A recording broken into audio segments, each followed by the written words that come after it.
Hello, gorgeous ladies. Welcome to this live we're going to do today. Happy Thursday. If you are here with me live, go ahead and hashtag live. And if you are watching the replay, go ahead and hashtag replay.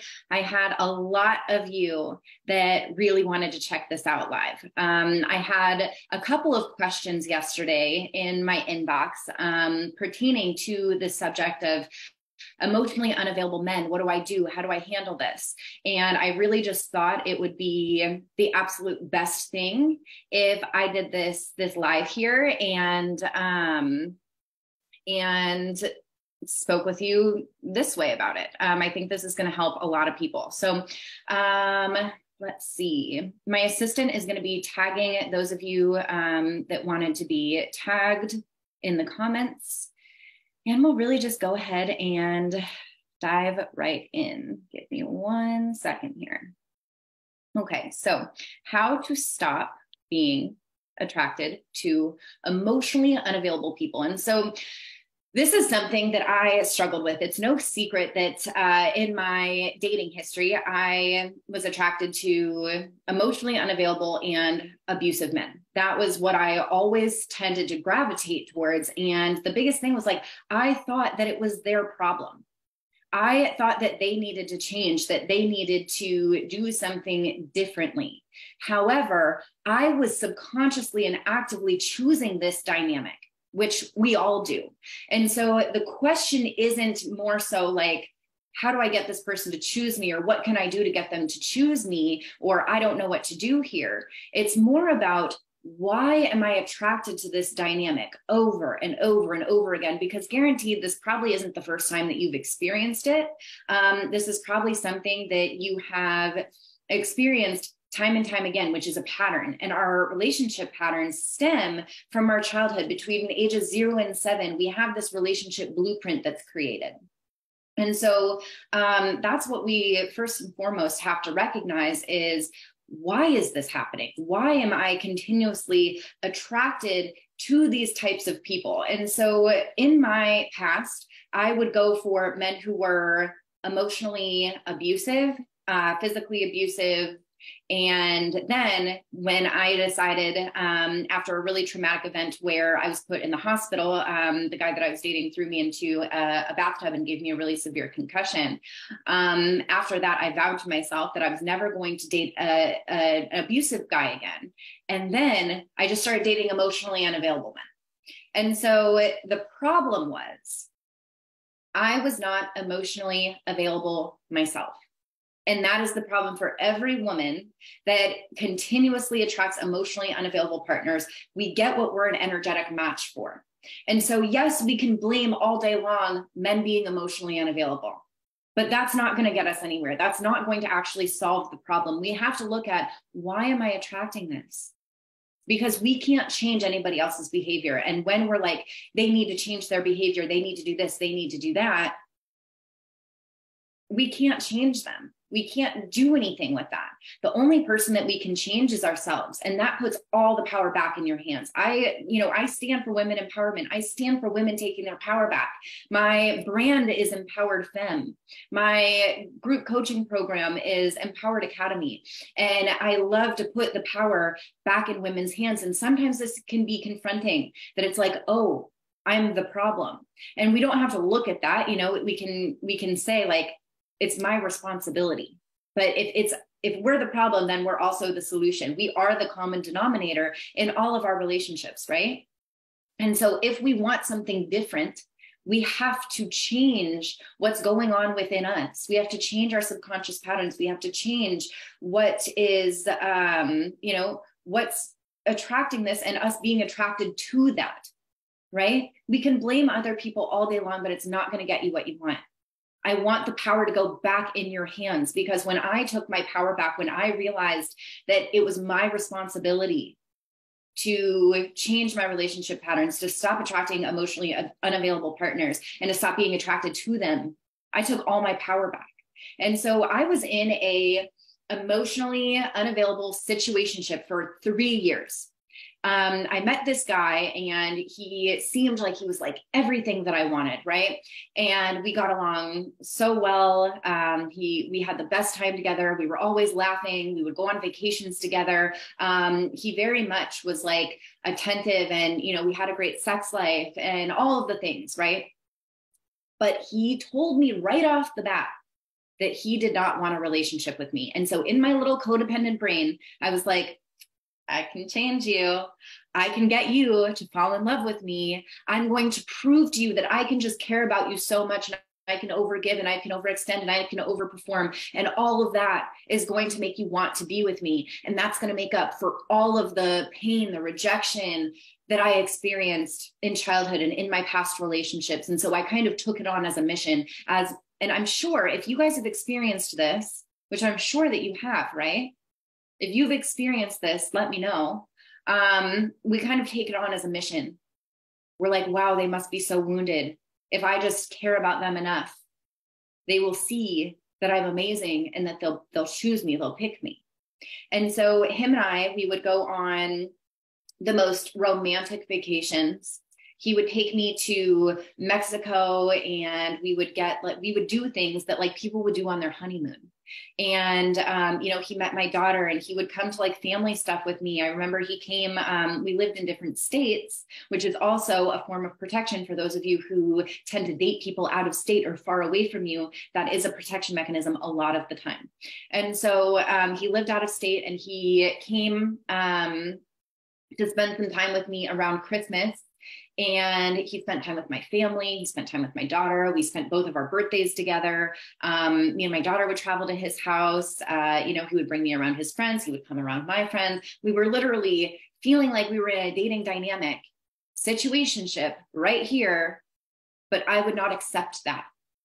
I always thought, oh my gosh, like he's showing me that he likes me by spending his birthday with me. He's showing me that he cares about me by doing this for me and doing that for me and buying me, nice gifts and taking me on these nice vacations and all the things. However, he did not want a relationship. And we have to believe people when they say that they don't want a relationship. We have to believe them. I don't care what their actions say. They have to want to be in a relationship with you for you to be in a relationship.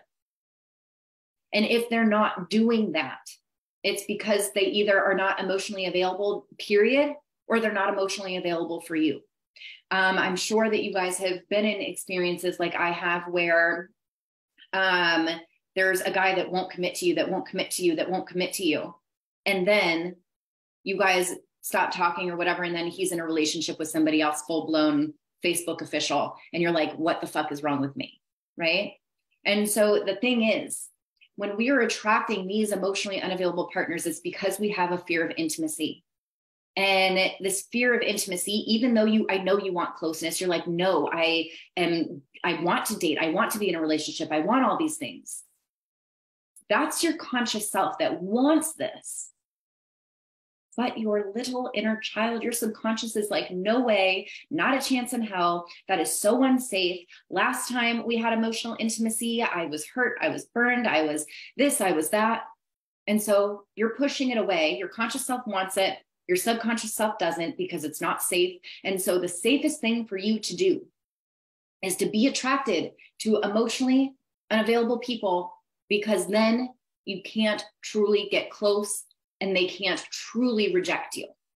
So that's what's going on internally, is when you're attracted to these partners who aren't choosing you. Maybe they're not over an ex. Maybe they're fresh out of a divorce, or maybe they are still married.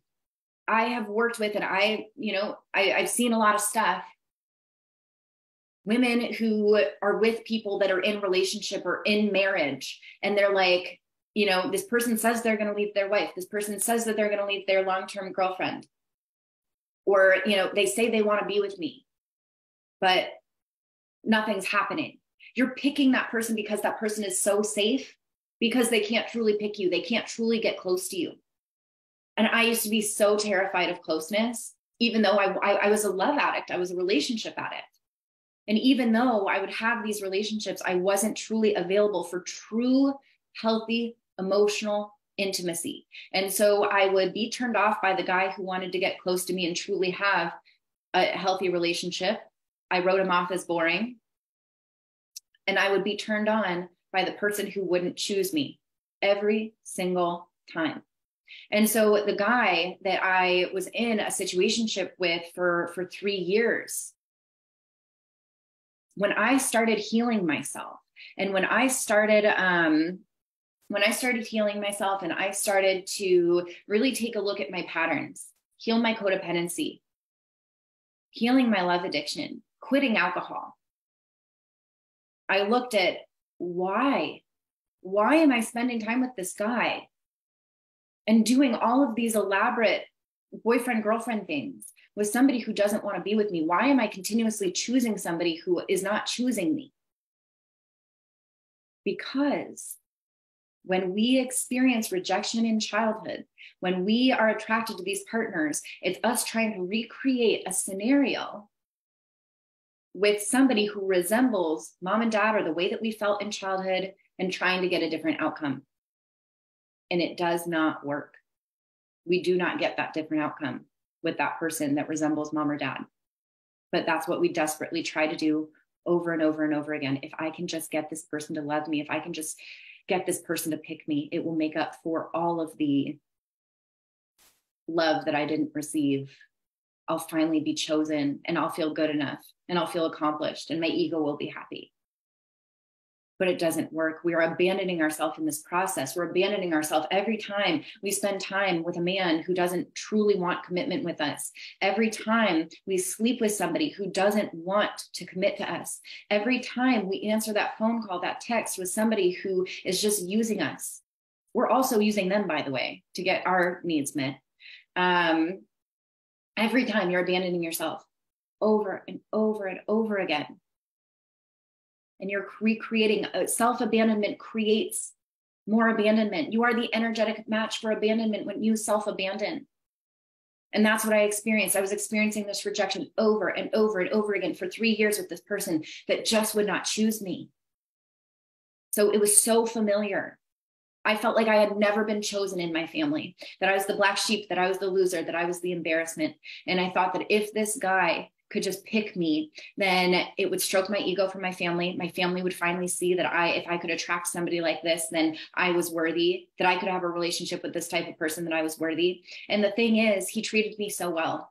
He never said a mean, bad word to me ever in 3 years. He just did not want to be with me. So yes, he called me, he texted me, we would spend hours on the phone. He would buy me beautiful gifts. He would send my daughter things in the mail. And I would take that. And again, that was mixed messages as well on his part. I don't want to be with you, but I'm going to essentially love bomb you and do all these things and send you mixed messages. But it was my responsibility to look at that and say, you don't want to be with me. I no longer accept your gifts. I no longer accept this time with you. I no longer am reaching out to you. I'm no longer spending time with you. That was my responsibility. He had his part in it, but I chose that over and over and over and over again. And that's the responsibility piece, is we have to take responsibility for what we're experiencing in our relationship dynamics. It doesn't mean you have to beat yourself up. It doesn't mean you have to make yourself wrong or bad. You didn't understand. How could you have known? When you know better, you can do better. And you can tell yourself, like, I'm learning. I spent an entire lifetime doing things this way because my inner child was running the show, but now I'm choosing something different. And so, yes, we can complain all day long about these emotionally unavailable men that you're attracting, but you won't attract them when you are emotionally available, and when you are putting yourself first, and when you're valuing yourself and cherishing yourself and saying no to the people that don't choose you. Waiting around for somebody to get over their ex is self-abandonment. Dating somebody married or in a relationship is self-abandonment. Picking somebody and spending time with somebody who is emotionally unavailable and has made that clear is self-abandonment. Giving everything to somebody who doesn't give you anything in return is self-abandonment. And this happens every single time. And so we have to become emotionally available ourselves.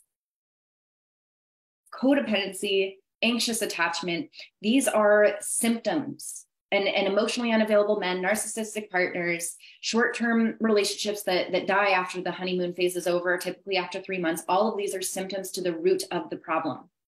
The root of the problem is fear of intimacy. If I pick people who are unavailable, then they truly can't get close to me, then I truly can't be rejected. What if they truly see me for who I am, and then I'm really not good enough? That's the thought behind it.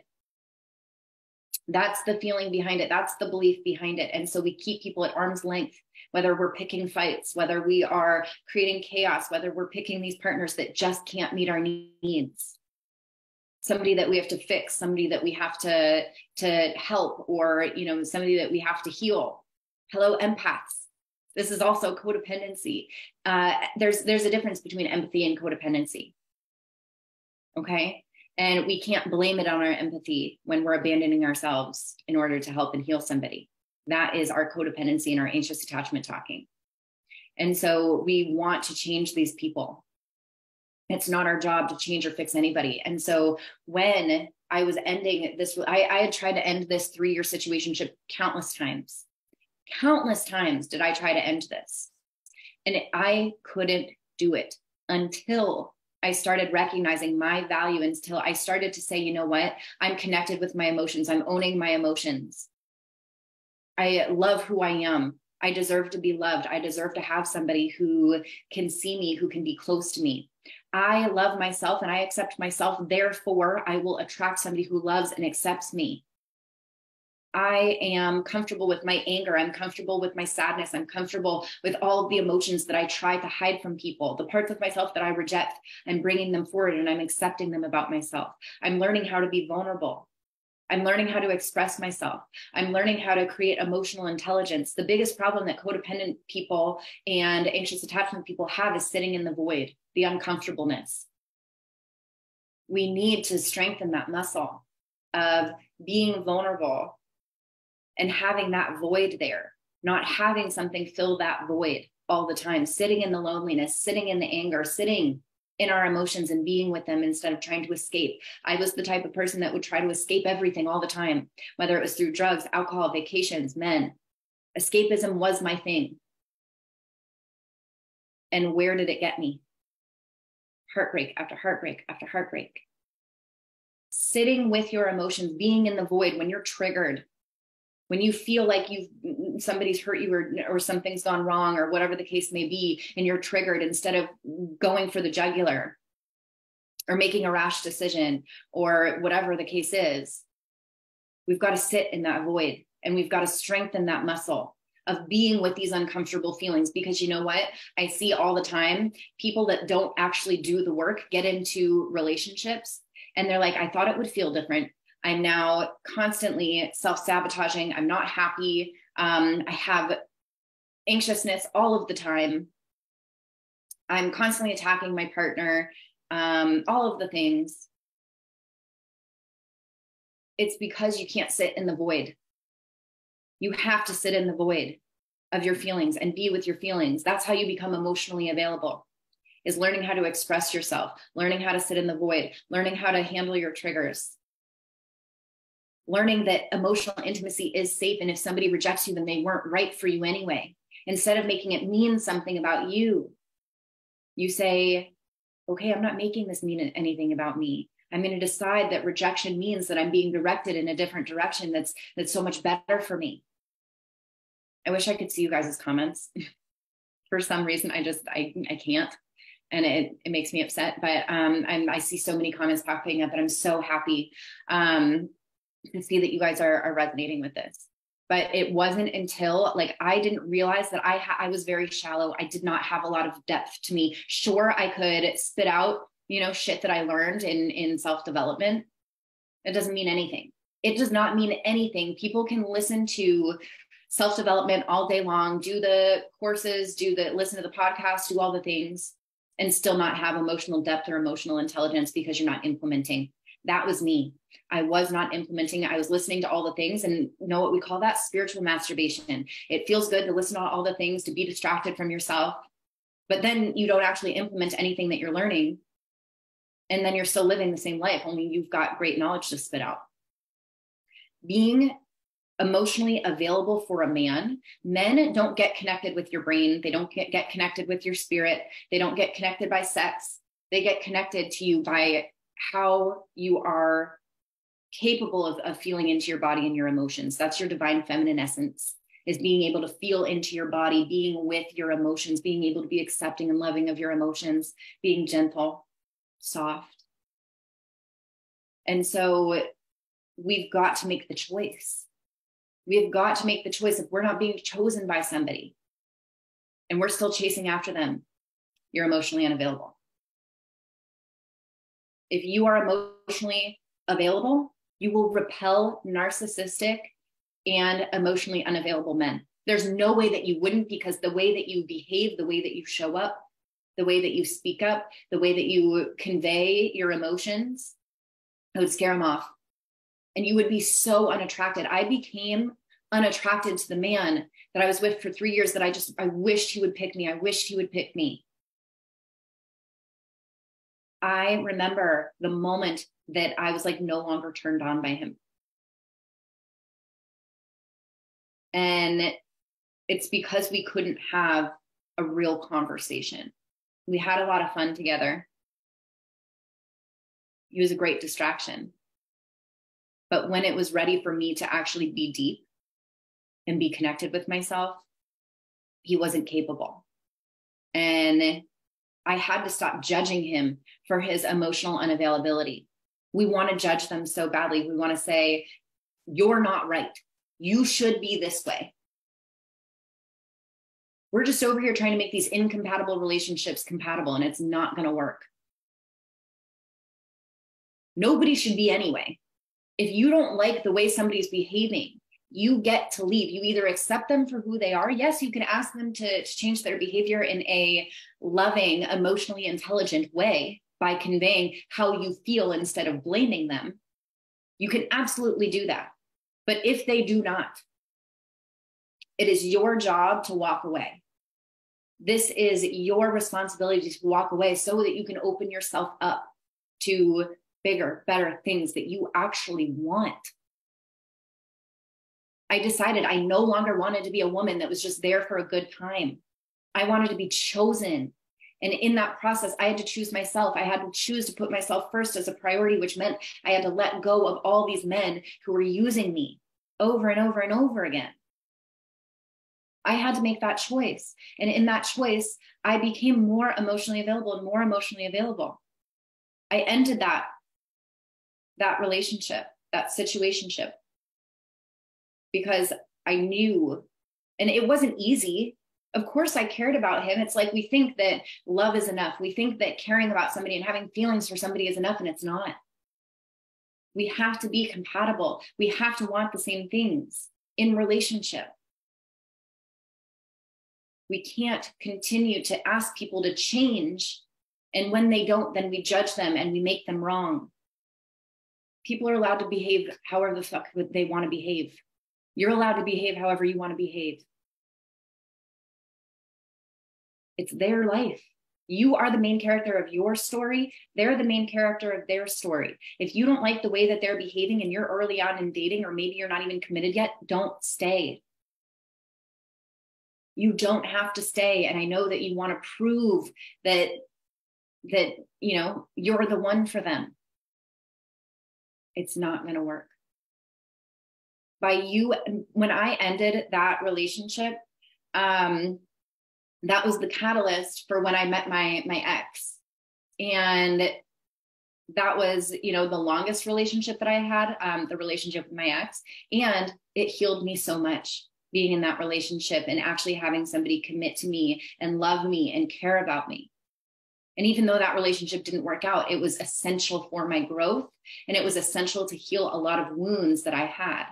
And so if I wouldn't have let that relationship go, I wouldn't have met my ex. And if I didn't let my ex go, then I wouldn't have the relationship that I have now, which is amazing. So we get the choice in this. And so we have to stop blaming these men for being emotionally unavailable and look at, why am I attracted to that? Why do I continue to go back to that? For the people, I had been that person that they didn't want to commit to me, but then they had a girlfriend, a week later. And it's because I wasn't connected with myself and my emotions, and I wasn't willing to get close to them. I wasn't willing to have closeness. I was terrified of closeness because if they knew my past, if they knew, the ugliest parts about me, then they would reject me, because I grew up feeling like so much of me was wrong.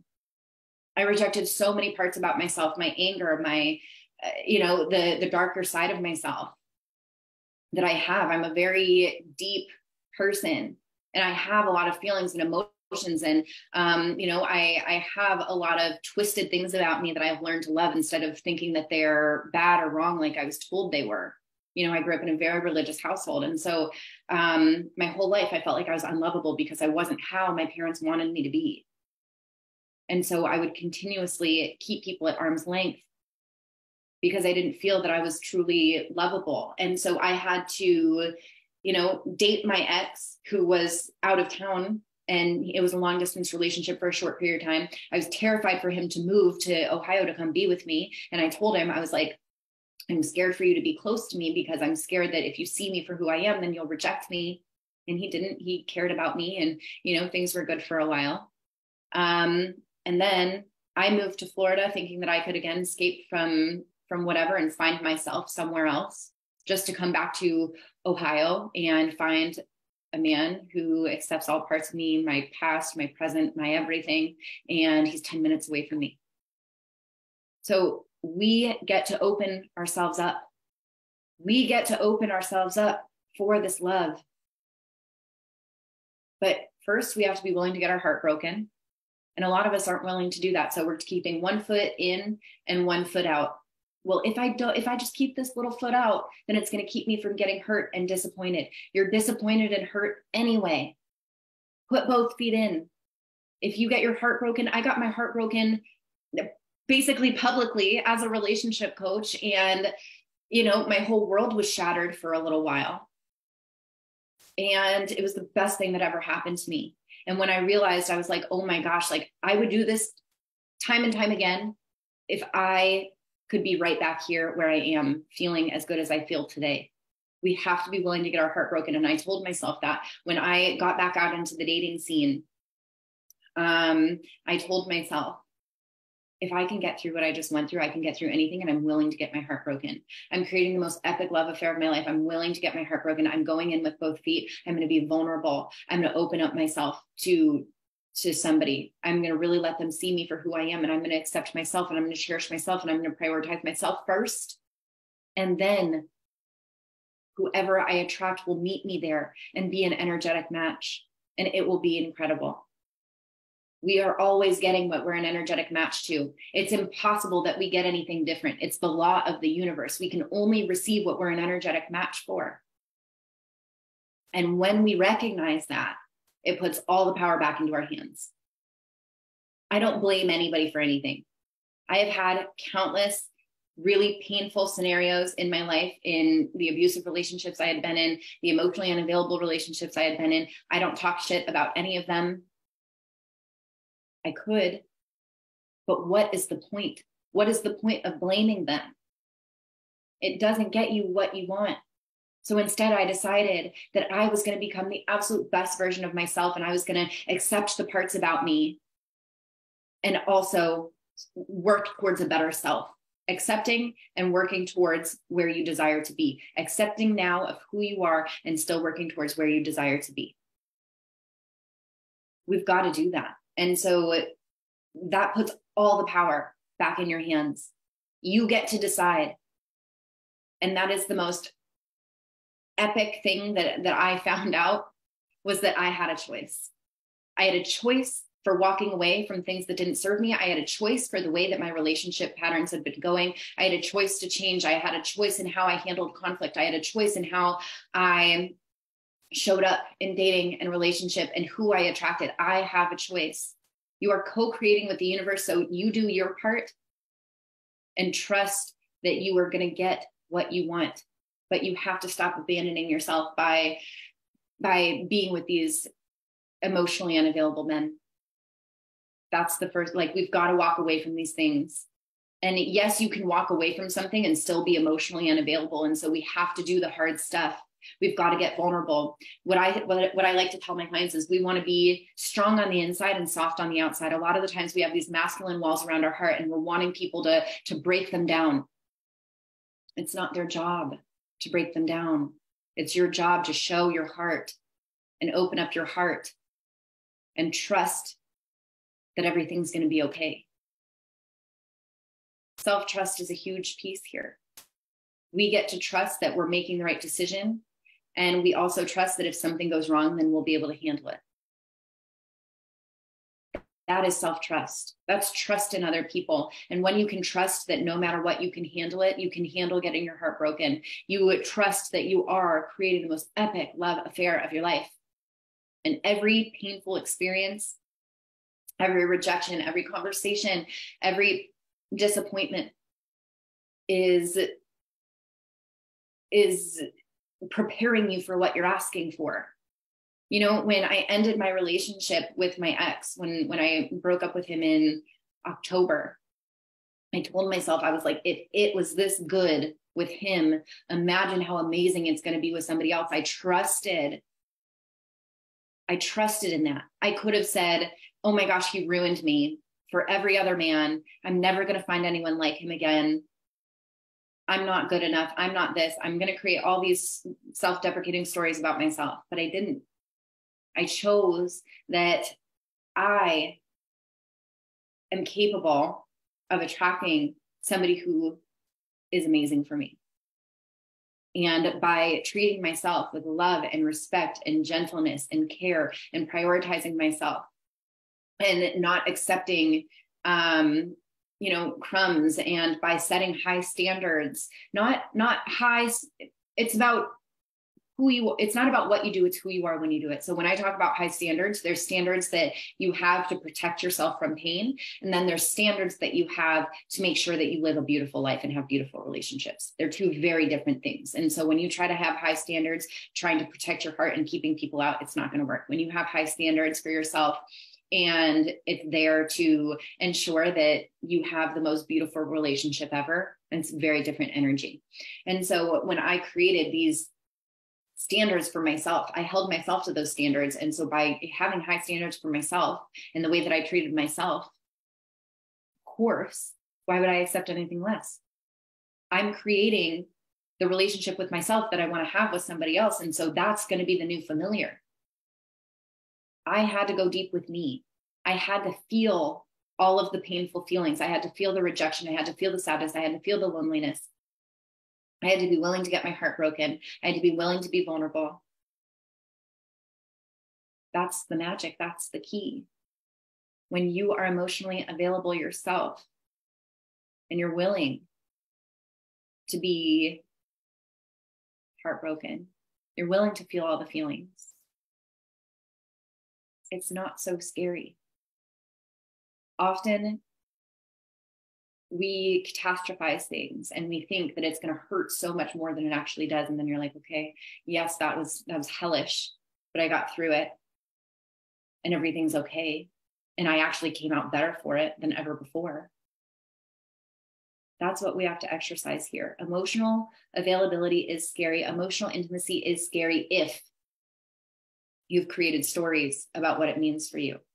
And a lot of us are creating these stories about emotional intimacy by what we experienced in the past. If I didn't change my beliefs around emotional intimacy, my old belief of emotional intimacy is I'm controlled, I'm not good enough, I am rejected, I'm unlovable. It means that I am going to be abused. It means that I'm going to get cheated on. It means that I'm going to do this, I'm going to do that. That's the old story that I attached to emotional intimacy. The new story for emotional intimacy is that by having an emotionally intimate relationship with my heart open and my partner's heart open, I feel full and I feel excited and it's healthy and it's safe. And it's the best thing that I've ever felt in my life. Everything only has the meaning that we give it. And so we have to change the meaning around emotional intimacy. Because when we have, if you struggle with anxious attachment, codependency, attachment trauma, fearful avoidance, you have a fear of intimacy, whether you want to believe it or not. You have a fear of intimacy. That's what this all comes down to. It's the fear of abandonment. Even bipolar disorder comes from, which is associated with disorganized attachment. It all comes from the fear of abandonment, which again is fear of emotional intimacy. If I have emotional intimacy, I have a fear that I'm going to get abandoned. So this is where the work starts, not by blaming, not by projecting, not by focusing on everybody else's behavior. When you change you, when you change your heart, when you change your beliefs, when you change your actions, when you're willing to be vulnerable and get your heart broken, everything in your life is going to change. Your relationships are going to change. But it all starts with us. What are we an energetic match for? If we are constantly criticizing ourselves, we're going to criticize whoever we attach with in relationship. If we abandon ourselves, our partners will abandon us.